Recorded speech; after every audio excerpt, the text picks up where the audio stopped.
zanlara karşı eş zamanlı bir operasyon gerçekleşti ve operasyonda zanların 1 milyon...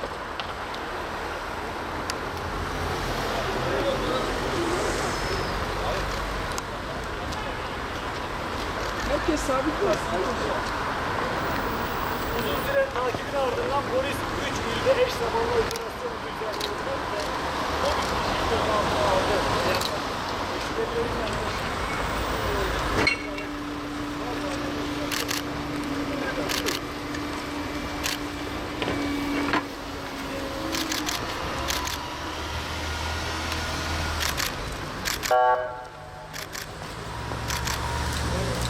uzun süre takibin ardından polis 3 ilde eş zamanlı operasyon düzenledi ve 12 sağ varlığı ise el koyuldu.